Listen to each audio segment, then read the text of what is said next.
జై శ్రీమన్నారాయణ. అస్మద్గురుభ్యో నమః. శ్రీమతే రామానుజాయ నమః. ముకుందమాల స్తోత్రంలో 20వ శ్లోకాన్ని అనుసంధానం చేసుకోబోతున్నాం. ముందరి శ్లోకంలో మూలమంత్రాన్ని ఉపదేశం చేశారు ఆళ్వార్. ఆ మూలమంత్రాన్ని అనుసంధానపూర్వకంగా ముకుంద అనుభవాన్ని పొందండి అని చెప్పారు. మరి ఇప్పుడు లోకంలో ఉన్న వాళ్ళందరికీ చెప్పారు. ఇప్పుడు ఆళ్వార్ల యొక్క ఉపదేశాన్ని విన్నారు లోకులందరూ. విన్నాక వారికి భగవంతుని యందు భక్తి బాగా వృద్ధి అయిందట. ఇప్పుడు ఆళ్వార్లు భగవంతుణ్ణి కోరుకుంటున్నారు, మనందరినీ కూడా చేర్చుకొని.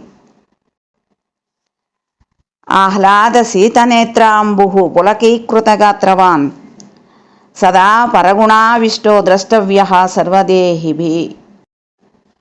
అంటే భగవంతుణ్ణి ఎవరైతే దర్శించాలి అని అనుకుంటాడో వాడి యొక్క మనస్థితి ఎలా ఉండాలో దీంట్లో చెప్తున్నారు. ఎలా ఉండాలి అంటే, భగవంతుణ్ణి చూస్తున్నాను కదా అని ఆనందం, ఆ ఆనందంతో చల్లటి కన్నీటి బాష్పాలు రావాలట. ఇంకా శరీరమేమో రోమాంచితం కావాలి అట. అంతేకాకుండా ఎప్పుడూ భగవంతుని యొక్క కళ్యాణ గుణాలలోనే ఆసక్తి కలిగి ఉండాలట. ఇలాంటి వాడిని మహాత్ముడు అన్నారు. ఇలాంటి వాడికే భగవంతుడు దర్శనాన్ని ఇస్తాడు. కాబట్టి ఇటువంటి మహాత్ములు మాత్రమే భగవంతుణ్ణి దర్శించగలుగుతారు. ఇప్పుడు ఆళ్వార్లు ఉపదేశించినటువంటి ఇదంతా కూడా ఈ మూలమంత్రాన్ని ఉపదేశం పొందారు కదా. ఇప్పుడు జనులందరూ కూడా ఈ విధంగానే ఉన్నారట. ఎలా రోమాంచనం కలగటం, కళ్ళల్లో నుంచి చల్లటి నీరు రావడం, తర్వాత ఎప్పుడు కూడా భగవంతుని గుణాలనేటటువంటి వినాలి అనేటటువంటి ఆసక్తి కలిగిన వారే ఉండటం, ఇదంతా చూశారు. ఓహో, వీళ్ళందరూ కూడా ముకుందుని యొక్క చరణారవిందాలని చక్కగా ఆస్వాదిస్తున్నారు. చాలా ఆనందం. అటువంటి జనుల్ని చూసి హృదయం అంతా కూడా ఆనందంతో నిండిపోయిందట ఆళ్వారికి. అయితే ఈ అనుభవం తనకి ఉండాలి, ఇంకా కొంత ఎప్పుడు ఉండాలి ఇలాగే, ఇంకా జనులందరికీ కూడా ఇలాగే ఉండాలి అని అలా ఇక్కడ భగవంతుణ్ణి ప్రార్థన చేస్తున్నారు. ఎందుకు అంటే, మంచి పనులు ఎప్పుడైనా చేయాలంటే శ్రేయాంసి బహువిఘ్నాని కదా, మంచి పనులకి చాలా ఆటంకాలు వస్తుంటాయి కదా. ఇప్పుడు ఈ భగవంతుని యొక్క అనుసంధానం అనేటటువంటి ఈ పనికి ఎటువంటి ఆటంకాలు రాకుండా ఉండాలి అని, ఎటువంటి విఘ్నం కలగకుండా ఉండాలి అని ఈ ఈ రీతిలోనే ఈ జీవితం అంతా కూడా ఎప్పుడు సుసంపన్నంగా ఇలాగే ఉండాలి. ఇక్కడ సంపద అంటే బాహ్యమైనటువంటి సంపద కాదండి. భగవంతుని యొక్క శ్రీ చరణాలయందు భక్తి అనే సంపద. ఇది రసాస్వాదనం. ఈ సంపద సామాన్యమైన సంపద కాదు. ఆ రసాన్ని ఆస్వాదించడం అనేది ఎంతో ఆనందాన్ని ఇస్తుంది. అది ఏ రసం అంటే, భగవంతుని యొక్క చరణారవిందాలలో ఉండేటటువంటి అమృతము అనేటటువంటి రసం. ఆ రసాన్ని ఇలా ఎంతకాలమైనా ఎప్పుడూ కూడా ఎల్లప్పుడూ కూడా ఇలాగే ఉండాలి ఈ రసాస్వాదనతో అని ఈ విధంగా భగవంతుణ్ణి ప్రార్థన చేస్తున్నారు. అంటే సర్వకాల సర్వావస్థల యందు కూడా ఇలాగే ఉండాలి. అలా ఉండేటట్లుగా కటాక్షించవయా అనేటటువంటి భావంతో ఈ శ్లోకాన్ని చెప్తున్నారు కులశేఖర ఆళ్వార్. బద్ధేనాంజలినా నతేన శిరసా గాత్రై సరోమోద్గమై అంటూ, బద్ధేన అంజలినా అంటే అంజలి ఘటించి అని అర్థం. అంటే ఆ అంజలి ఘటించినప్పుడు చేతులు ఎలా ఉండాలి అంటే, తామర మొగ్గల్లాగా ఉంటాయట. రెండు చేతులు సరిగ్గా ఆనించి, చేతులు వేళ్ళు అన్నీ ఒకదానికొకటి చక్కగా ఆనించి నమస్కారం చేయాలి చేతులెత్తి. అలా చేస్తే అరవింద మొగ్గలులాగా ఉంటాయట కదా. ఇటువంటి అంజలి ఏం చేస్తుంది అంటే అపరాధాలన్నింటినీ నివర్తింపజేస్తుందట ఒక్క నమస్కారం ఇలా చేస్తే. అంటే మనస్సుని ఆకర్షించేటటువంటిది ఇది. ఇది అలా ఉంటే ముగ్ధమై ఉన్నట్లుగా అనిపిస్తుందట.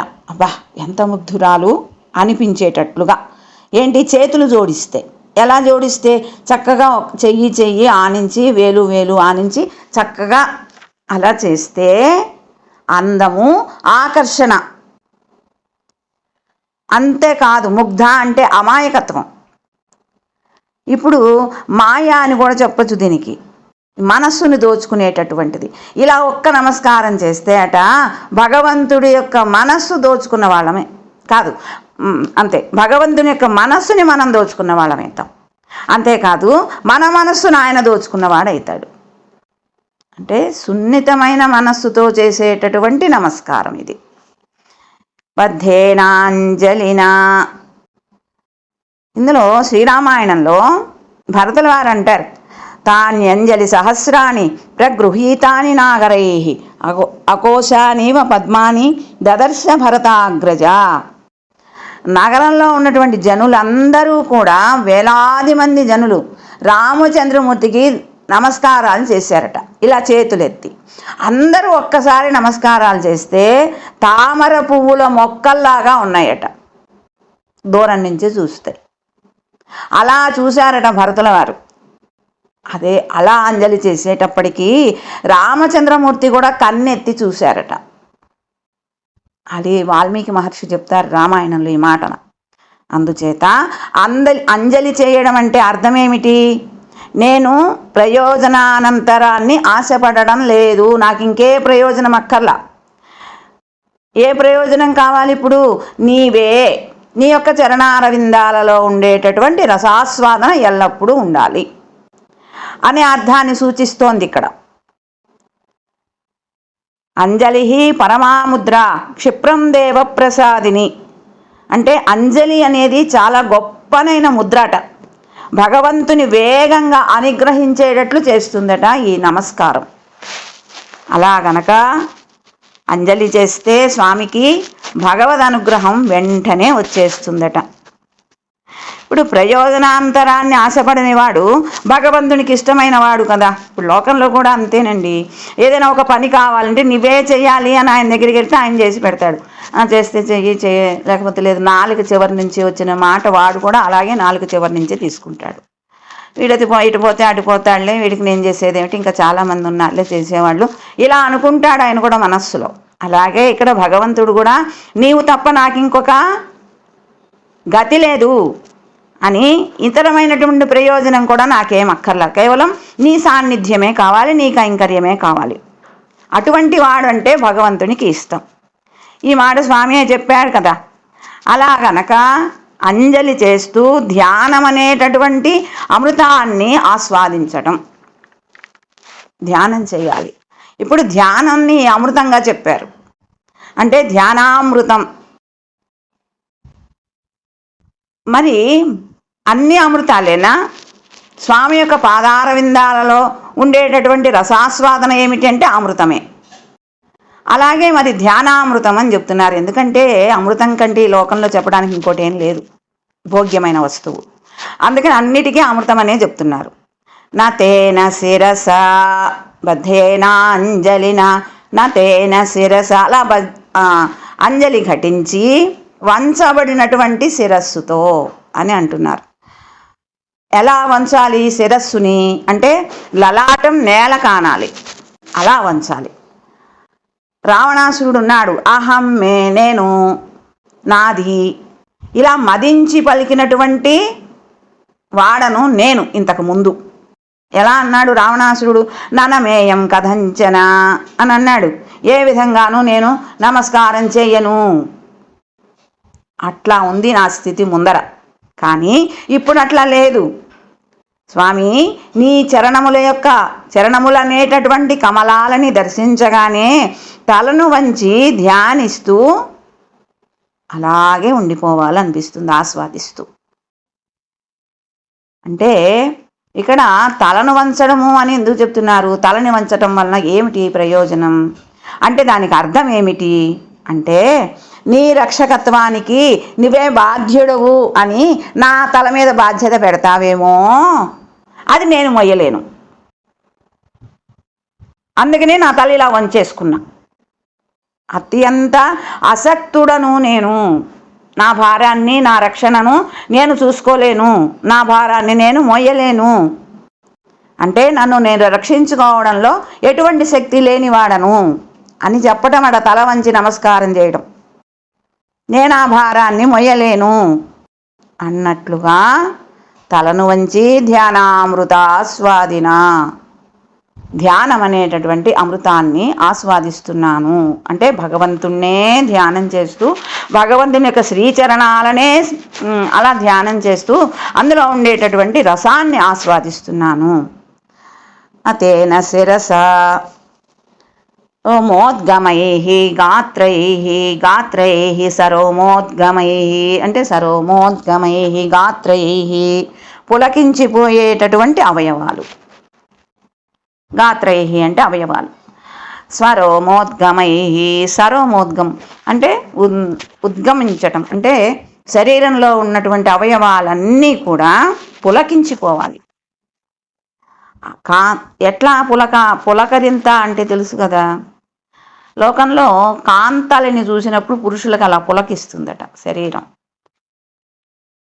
అలాంటి పులకలు కావు ఇవి, భగవద్ అనుభవం వల్ల శరీరంలో ఉండేటటువంటి అంగాలన్నీ కూడా పులకించిపోవాలి. స్వర గద్గదేన కంఠేన, కంఠంలో ఎలా ఉండాలి, గద్గదికం అయిపోవాలి. ఎట్లా ఎందుకైతుంది అట్లాగంటే, ఆనందం అనేటటువంటి అతిశయించినప్పుడు, ఆనందం అనేటటువంటిది అతిశయించినప్పుడు అలా అవుతుంది. ఆ అతిశయం చేత స్తోత్రం చేయడం ప్రారంభించారు. అప్పుడేమవుతుంది, కంఠంలో ఆ స్వరం అనేటటువంటిది గద్గదమైపోతుంది, రాదు గొంతులో నుంచి మాట. అంటే ఆ గొంతులో ఒక రకమైనటువంటి భావన ఇమిడిపోయి బయటికి రానియదు మాటని. అటువంటి గద్గదమైన కంఠస్వరంతో ధ్యానామృతాస్వాదినాం, ధ్యానాన్ని అనే అమృతాన్ని ఆస్వాదిస్తాను. ఉద్గేన్న బాష్పాంబున, ఇంకా ఏం చెప్తున్నారు, శరీరం పులకింతలవ్వాలి.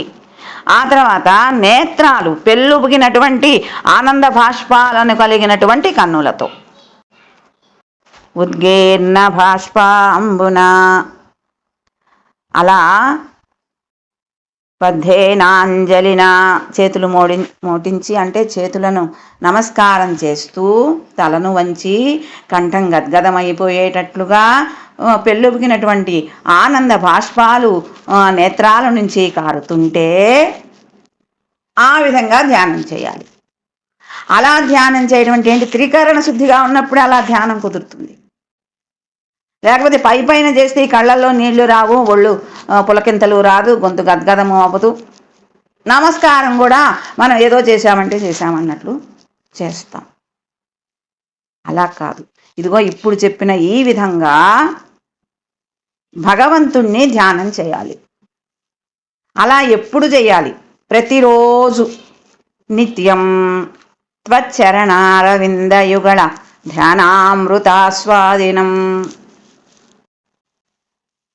స్వామివారు దేవరవారి యొక్క శ్రీచరణ ధ్యానం అమృతంలాగా భోగ్యంగా ఉన్నది. ధ్యానం భోగ్యంగా ఉన్నది అంటే శ్రీచరణాలు కూడా అంత భోగ్యంగా ఉన్నాయి అని. ఏదైనా ఒక వస్తువును చూసామనుకోండి, మనకు ఆనందం కలిగింది అంటే అప్పుడు ఏమిటి అర్థం, ఆ వస్తువు కూడా బాగుండబట్టే మనకు ఆనందం కలిగింది. అలాగే ఇక్కడ ధ్యానం అనేటటువంటి అమృతం అని చెప్తున్నారు. ఆ అమృతం ఎలా వచ్చింది అంటే, అదిగో ఆ పాదాలు కూడా అమృతం లాంటి భోగ్యత కలిగినవి కాబట్టి ధ్యానంలో అమృతం వచ్చింది. ఇక్కడ అమృత ఆస్వాదనం.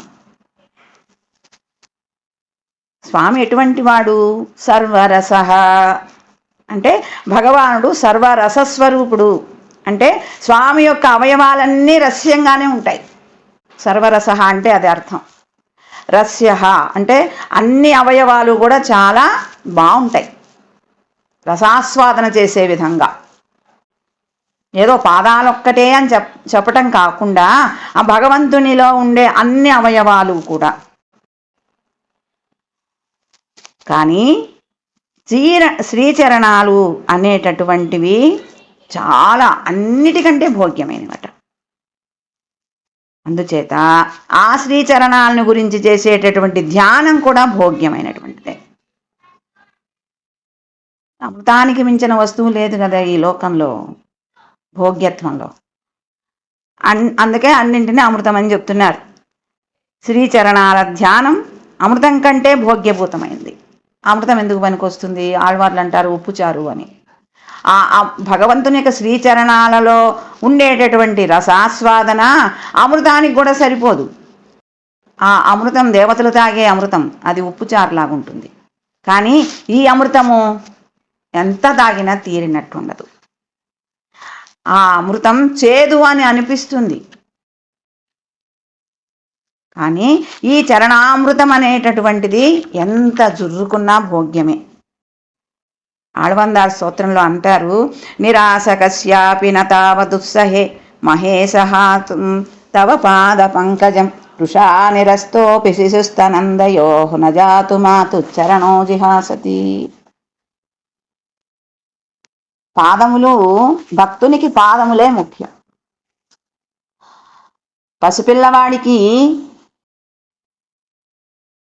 తల్లి యొక్క వక్షస్థలం మీద దృష్టి పడ్డట్లే భగవంతుని ధ్యానించేటటువంటి వాళ్ళకి స్వామి యొక్క శ్రీచరణాల మీదే దృష్టి పడుతుంది ముందర. అస్మాకం, మాకు అంటున్నారు ఆళ్వార్. అంటే మాకు అంటే ఆయనకొక్కరికే అని కాదు, లోకులందరినీ కలుపుకుని మాకు అని అంటున్నారు. సరసీరుహాక్ష, కమలముల వంటి నేత్రములు కలిగినవాడా. అలా శ్రీపాదాలపై పడి వానిని లోచనాభ్యాం పిబన్నివ, కళ్ళతో తాగేసేటట్లుగా అలా పాదాలయందు ధ్యానం మగ్నమైపోవాలి. తామరై కన్నలాల్ నొక్కాయ్ అన్నారు. తామర పూల వంటి చల్లగా, తామర పూలలాగా ఉన్నటువంటి నేత్రాలతోటి చల్లగా కటాక్షించాలి. సరసీరుహాక్ష, కమలముల వంటి ఆ నేత్రములతోటి మమ్మల్ని చల్లగా కటాక్షించు తండ్రి. సతతం జీవితం సంపద్యతాం, ఇలాగే ఎప్పుడు ఉండాలి. జీవితం ఇలాగే గడిచిపోవాలి.